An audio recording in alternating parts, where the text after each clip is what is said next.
Bismillahirrahmanirrahim. Assalamualaikum warahmatullahi wabarakatuh.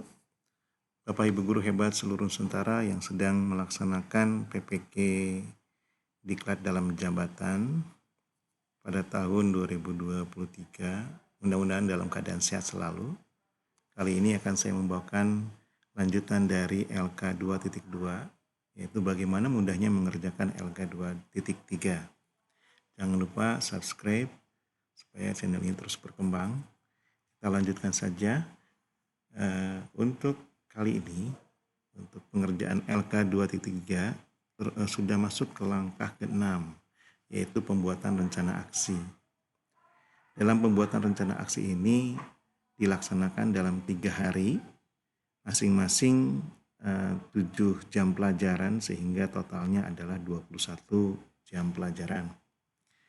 Pelaksanaannya bisa menggunakan sinkronus dan asinkronus, dan aktivitas pada hari pertama, yaitu hari ke-10, ini pengantar pembuatan rencana aksi. Setelah itu, pada hari kedua ada penguatan dan diskusi, pembuatan rencana aksi, dan hari ketiga setelah selesai mengerjakan LK 2.3, diharapkan langsung diunggah supaya bisa dilaksanakan penilaian oleh dosen yang bersangkutan. Kita lanjutkan. Untuk tagihan pada pembuatan rencana aksi ada 2 tagihan besar, yaitu mengupload LK 2.3, dan yang kedua adalah dilengkapi dengan modul ajar untuk kurikulum Merdeka dan RPP untuk TILAS atau kurikulum 13.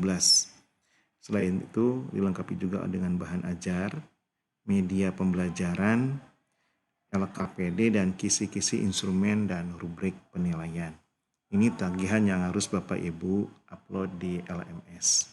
Selanjutnya akan saya jelaskan bagaimana LK 2.3 tersebut, tapi jangan lupa subscribe ya Bapak Ibu. Pada LK 2.3 ada 3 kolom pada tabel tersebut. Yang kolom pertama yaitu tentang pengisian tujuan. Tujuan ini adalah tujuan pembelajaran yang dirumuskan berdasarkan turunan dari CP maupun KD. Untuk cara pembuatan tujuan ini ada 3 cara. Yang pertama itu merumuskan langsung berdasarkan TP. Ini kalau kita menggunakan kurikulum Merdeka. Yang kedua, merumuskan dengan analisis kompetensi dan lingkup materi. Bisa menggunakan untuk kompetensinya yaitu menggunakan tata kerja operasional baik dari Bloom yang sudah direvisi oleh Anderson dan Cardwell. Boleh juga menggunakan McTighe dan Wiggins, dan atau yang terakhir menggunakan Marjano. Jadi ini Bapak dan Ibu, intinya untuk merumuskan tujuan itu adalah yang kedua ini, yaitu adanya kompetensi dan lingkup materi.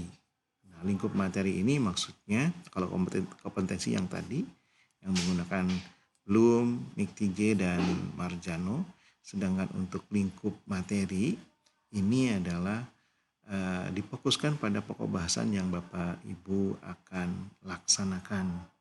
Dan yang ketiga adalah merumuskan dengan cara lintas CP. Sedangkan untuk membuat tujuan rumusan masalah dengan menggunakan kurikulum 13, Bapak Ibu bisa menggunakan rumus ABCD, yaitu A-nya audiens, yaitu peserta didik atau siswa, kemudian B-nya behavior, yaitu kegiatan yang bakal dilakukan oleh siswa. Seperti tadi, menggunakan Bloom bisa, menggunakan McTighe atau Marjano. Kemudian yang berikutnya, yang C-nya adalah content atau condition, yaitu ruang lingkup yang mendasari pembelajaran tersebut atau pokok bahasan yang akan disampaikan. Sedangkan D-nya yaitu degree, yaitu level kegiatan, apakah contohnya dilaksanakan dengan baik atau sangat baik dan seterusnya. Itu cara membuat rumusan tujuan pembelajaran. Pada kolom kedua nanti Bapak Ibu akan mengisi dengan bukti penilaian. Jadi penilaian yang berbentuk apa yang akan Bapak lakukan pada pembelajaran tersebut sehingga tujuan pembelajaran tercapai. Jangan lupa di sini juga disebutkan instrumennya, kemudian teknisnya bagaimana. Selanjutnya adalah kegiatan pembelajaran di kolom ketiga. Jadi apa yang akan dilakukan oleh Bapak dan Ibu pada kegiatan pembelajaran tersebut sesuai dengan tujuan yang akan dicapai. Di sini Bapak dan Ibu jangan lupa kalau seandainya Bapak Ibu menggunakan sebuah model, otomatis Bapak Ibu harus kegiatan pembelajaran tersebut berdasarkan model pembelajaran yang Bapak Ibu gunakan.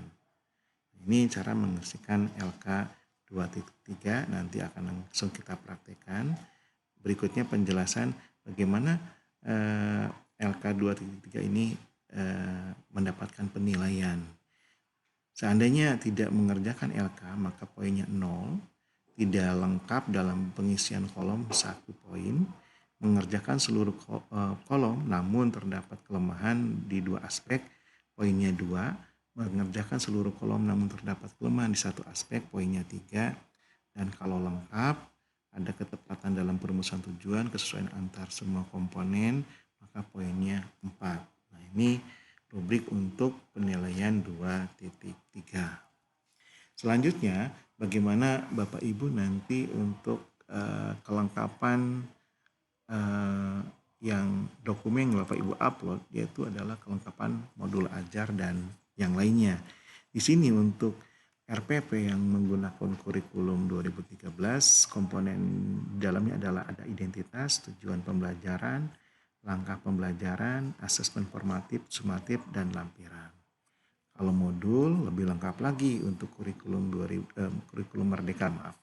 Jadi untuk kurikulum Merdeka ini, di dalam modul ini harus ada informasi umum, komponen inti, dan lampiran. Informasi umum ada identitas penulis, kompetensi awal, profil pelajar Pancasila, sarana dan prasarana, target peserta didik, model pembelajaran yang digunakan. Komponen inti ada tujuan pembelajaran, ada asesmen, pemahaman bermakna, pertanyaan pemantik, kegiatan pembelajaran, refleksi peserta didik dan pendidik. Lampirannya ada lembar kerja peserta didik, pengayaan remedial, bahan bacaan, glosarium, dan daftar pustaka. Ini komponen modul ajar. Bagaimana dengan komponen bahan ajar yang harus ada? Yang pertama, kesesuaian bahan ajar dengan komponen utama modul atau RPP solusinya. Kemudian yang kedua, kebenaran substansi, kemudian sistematika, kemudian kecukupan jumlah bahan ajar, dan kecukupan beragam keterpercayaan kebaharuan sumber belajar. Selanjutnya untuk LKPD, komponennya ada kesesuaian LKPD dengan komponen utama, kerunutan kegiatan, kesesuaian LKPD, kemudian kesesuaian jumlah aktivitas, dan 5 disajikan dalam bahasa yang efisien. Selanjutnya media pembelajaran. Media pembelajaran itu ada kesesuaian media dengan komponen utama modul, kemudian kesesuaian dengan efektivitas media, ketiga kesesuaian dan efektivitas media yang dipilih, dan yang keempat kemudahan penggunaan media. Nah itu Bapak dan Ibu, mari kita langsung untuk membahas bagaimana mengisi LK. Satu lagi, instrumen penilaian. Untuk instrumen penilaian ini yang pertama adalah kesesuaian bentuk penilaian, kesesuaian bentuk penilaian sumatif, tadi formatif, kemudian terdapat kisi atau cetak birunya, terdapat rubriknya, kemudian menggunakan bahasa yang efisien. Baik, Bapak dan Ibu, kita akan langsung bagaimana untuk mengerjakan LK 2.3 rencana aksi. Seperti disebutkan tadi bahwa untuk rencana aksi ini ada tiga kolom ya. Ada 3 kolom yang Bapak Ibu harus isi. Kolom pertama adalah tujuan, kolom kedua adalah bukti penilaian, dan kolom ketiga kegiatan belajar dan asesmen. Kalau Bapak Ibu sudah membuat modul ajar maupun RPP, maka ini akan mudah karena Bapak Ibu tinggal copy paste dari tujuan pembelajaran yang ada di modul ajar maupun RPP. Jangan lupa untuk membuat tujuan pembelajaran tadi ada 3 untuk kurikulum Merdeka secara langsung, kemudian menggunakan namanya kompetensi dan ruang lingkup.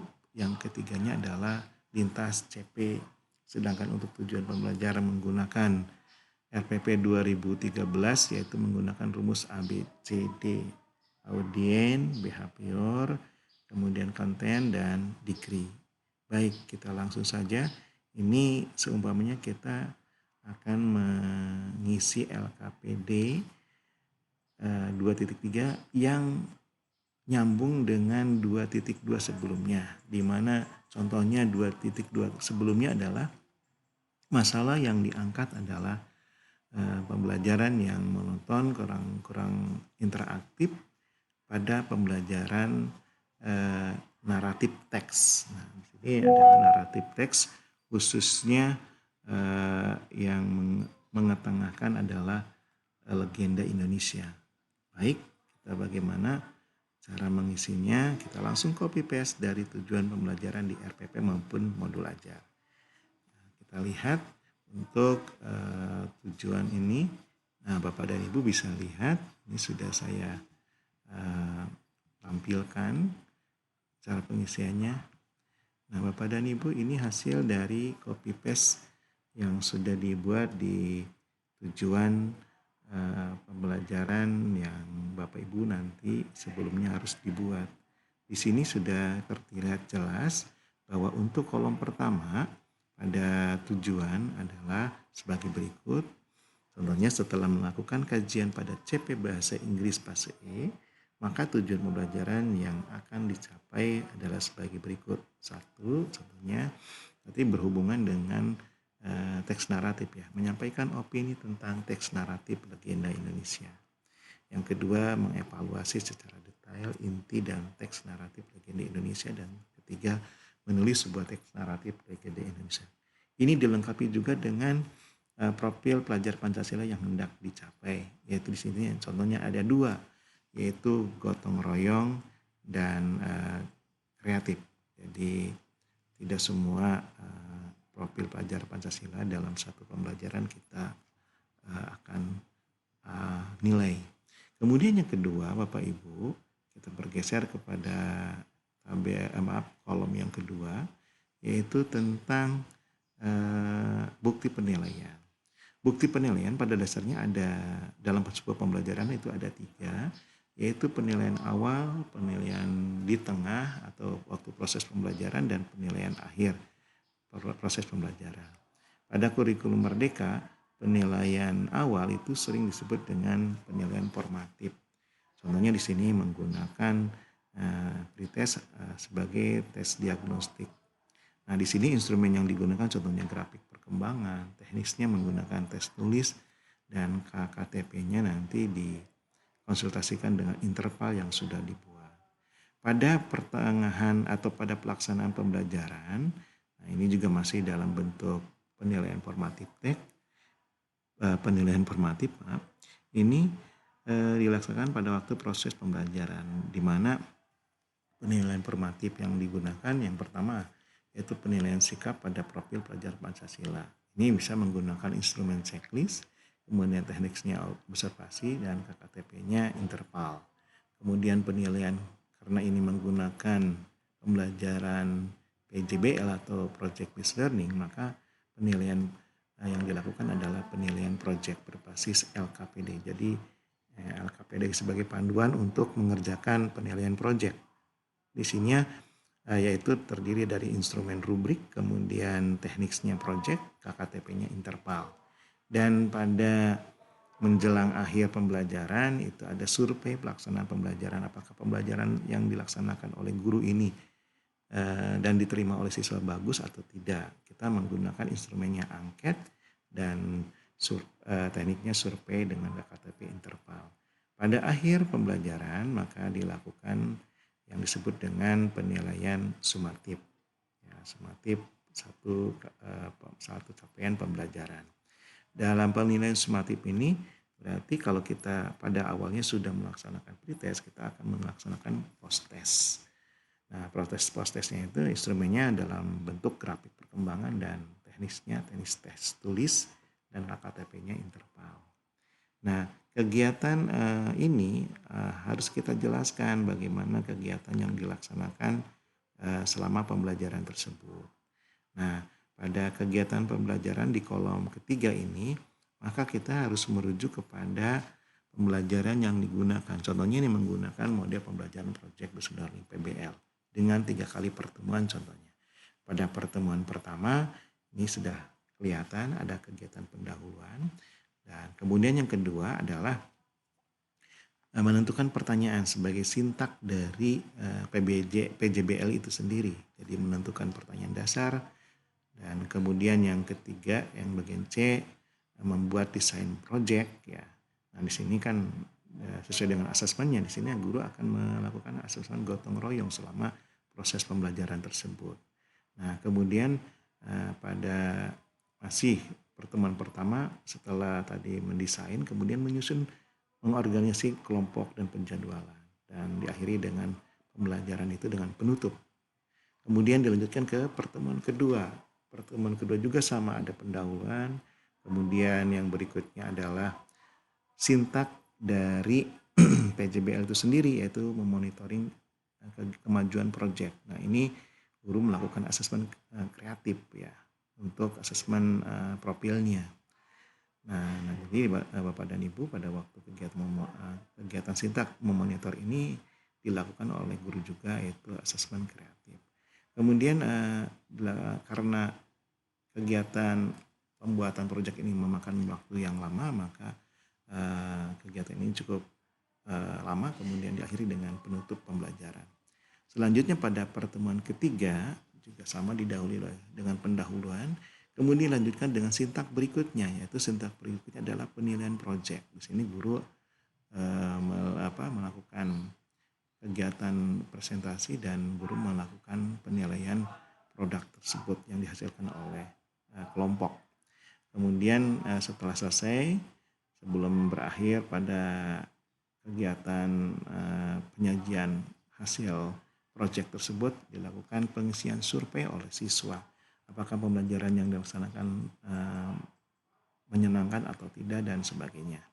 Kemudian pada akhir menjelang pembelajaran dilakukan kegiatan evaluasi pengalaman belajar, atau kita melakukan tes sumatif dalam bentuk post test. Dan setelah itu diakhiri dengan pembelajaran dengan penutup.